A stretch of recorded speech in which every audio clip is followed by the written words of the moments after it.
Hi, I'm Bill O'Reilly. Thanks for watching us tonight. What President Obama failed to do, that is the subject of this evening's Talking Points memo. One thing about Barack Obama, he is a confident guy. He makes me look shy. Yesterday in Greece, he told the world that he did a heck of a job as president. People seem to think I did a pretty good job. And so there is this mismatch, I think, between frustration and anger. Perhaps the view of the American people was that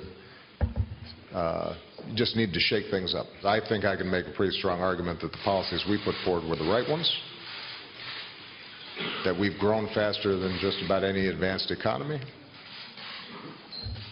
The country is indisputably better off. Now, Mr. Obama really believes what he says. In his mind, he kicked serious butt as president, and he has backup. The latest Gallup poll has the president's job approval rating at 57%, very strong number. However, some of his support is surely based on personal likability. But to be fair, he does deserve some policy credit for stabilizing the economy after the mortgage-backed securities fraud almost collapsed it. Also for helping Americans with severe health problems, so-called pre-existing conditions, and for conducting himself with class in the White House, as a recent meeting with Donald Trump demonstrated.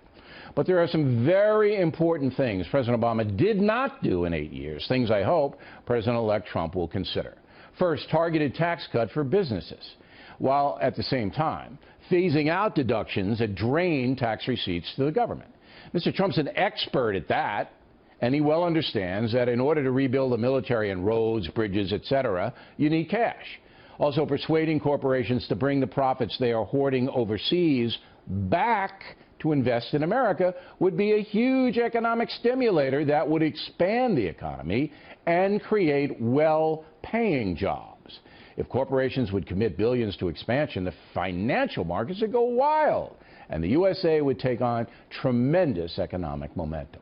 To be polite, President Obama does not understand macroeconomics and generally sees private business as an opponent of social justice.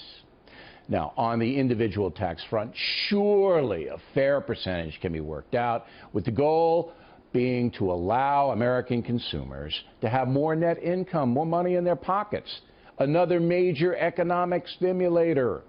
Barack Obama's philosophy is to give folks stuff rather than setting up a robust private marketplace so they can earn their stuff.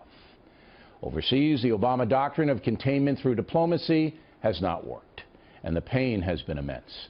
Millions of refugees have flooded into Europe, some of them terrorists. The suffering of poor people in Syria and Iraq is cruel, cruel, all because Barack Obama does not act aggressively against the jihad.